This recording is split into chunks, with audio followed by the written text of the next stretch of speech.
The wind whistled through the dry plains of Montana as the sun melted into the golden horizon. The scent of wild sage and dust filled the air, and the land stretched endlessly, broken only by the faint outline of a wooden ranch house surrounded by cattle. That's where Elias Thorn lived, a giant rancher, quiet and alone.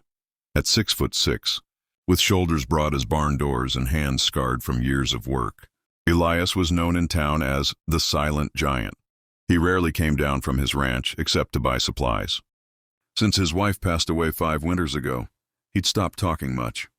His only friend now was his horse, Dusty, but that was about to change. One cold morning, a wagon rolled up to Elias's ranch. A tall, thin man climbed down, Mr. Harper, a settler known for taking in orphans to work his land. Beside him stood a young woman, round-faced, soft-bodied, with cheeks red from the cold and eyes that never met his. She held a small basket in her hands. Mr. Harper said, "Morning, Thorn. This here's Clara. She's a good worker. Cooks, cleans. I heard you've been eating canned beans for a year." Elias frowned. "I don't need help." Clara lowered her eyes. "Please, sir. I can cook real good. I'll stay out of the way. You won't even notice me." He looked at her for a long time. Her hands trembled. She wasn't the kind of beauty most men noticed. But there was something honest in her voice, something kind. Elias sighed. "Fine," he said quietly. "You can stay." Days passed, and Elias barely spoke. He worked from dawn till dusk while Clara cooked in silence. She made biscuits and gravy one morning, then roasted chicken and apple pie. Elias never said a word, but every day he finished everything she made. Late one night, while washing dishes, Clara whispered to herself, "I don't mind the silence. Silence is better than being told I'm too much." She thought he didn't hear, but he did. Winter hit early that year. Snow fell thick and heavy. One night, a blizzard struck, and the cattle broke through the fence. Elias grabbed his coat. Clara begged, "You'll freeze out there, sir." He said only, "Can't afford to lose the herd." Hours passed. The fire burned low, and the wind screamed outside. Clara waited, but he didn't return. At last, she wrapped herself in a blanket and went out into the storm. She found him half buried in snow, his horse injured, his face pale and frozen. With strength she didn't know she had, she dragged him back to the ranch, inch by inch through the storm. By morning, he was alive. Clara stayed by his side for 2 days, changing the cold cloth on his forehead, praying quietly. When he opened his eyes, his first words were rough and weak. "You saved me," she smiled. "You'd have done the same." He shook his head. "No, Clara, you did what no one's done in years. You stayed." As the days passed and he recovered, the house didn't feel so empty anymore.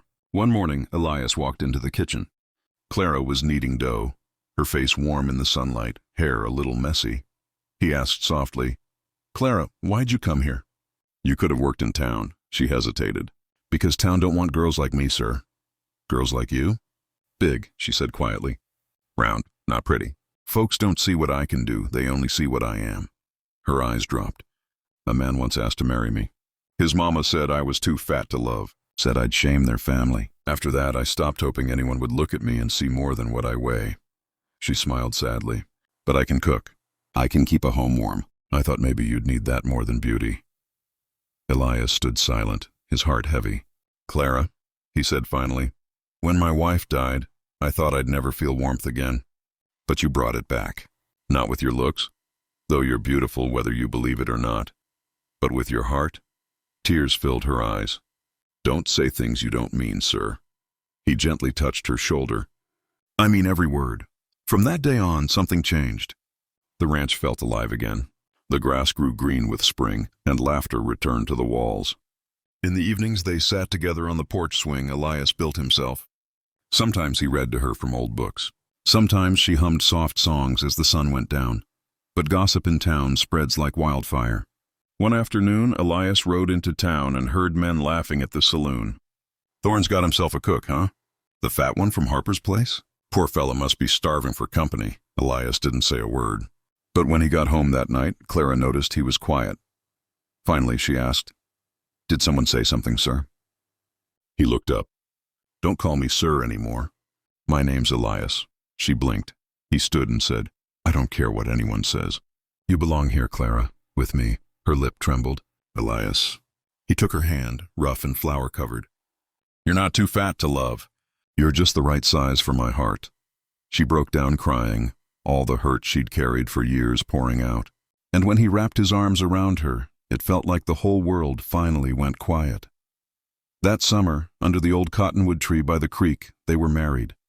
There were no crowds, no fancy dresses, just a preacher, 2 witnesses, and the big Montana sky. Clara wore a blue dress she'd sewn herself. Elias wore his cleanest shirt. When he said "I do," his voice shook.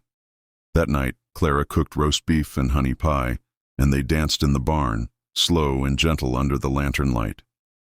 For the first time, she didn't feel heavy. She felt loved. Years later, travelers passing through Montana would talk about the Thorn Ranch, about a giant rancher and his wife who fed anyone who came to their door. They'd say, "There's something special about that place. The bread tastes better, the stew warms your heart." And if anyone asked Clara what her secret was, she'd smile and say, "I just learned that love isn't about how much you weigh. It's about how much heart you carry."